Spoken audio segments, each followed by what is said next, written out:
Archbishop Vigano, "Here is what the Pope's ambiguous statements are doing to the Church.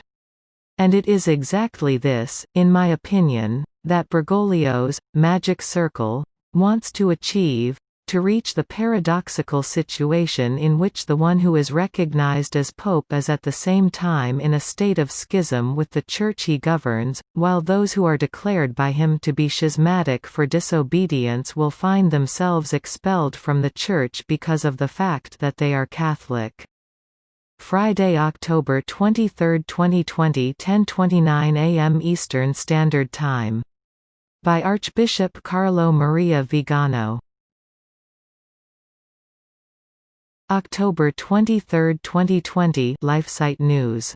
Yesterday, on the occasion of the Rome Film Festival, the director Yevgeny Afinevsky presented a documentary called Francesco, which proposes several interviews done with Jorge Mario Bergoglio over the course of the last few years of his pontificate.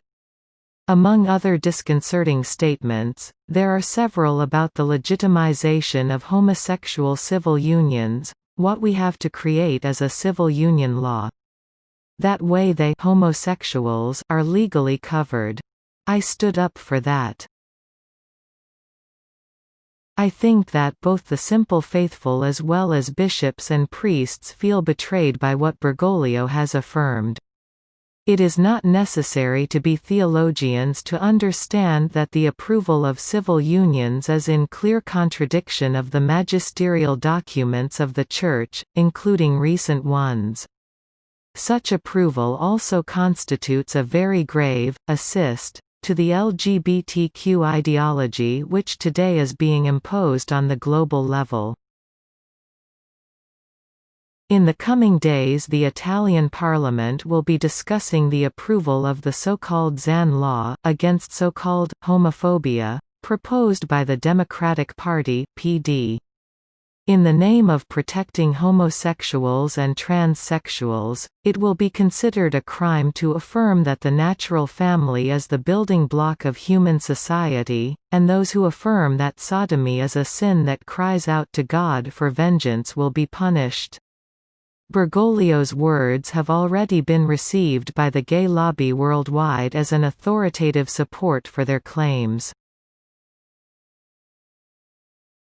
Carefully reading Bergoglio's statements, someone has already observed that it does not include an approval of homosexual marriage, but only a gesture of welcome, perhaps poorly formulated, towards those who ask the secular state for juridical protection. The Congregation for the Doctrine of the Faith has already unequivocally clarified that in no case may a Catholic approve of civil unions, because they constitute a legitimization of public concubinage and are only a step towards the legal recognition of so-called homosexual marriages. So much so that in Italy today it is even possible for people of the same sex to marry each other, after having been assured for years, even by self-styled Catholic politicians, that civil unions would in no way question marriage as it is defined in the Italian constitution.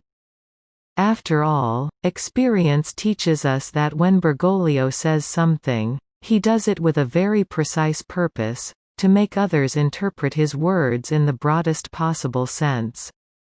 The front pages of newspapers all over the world are announcing today, "The Pope approves gay marriage," even if technically this is not what he said.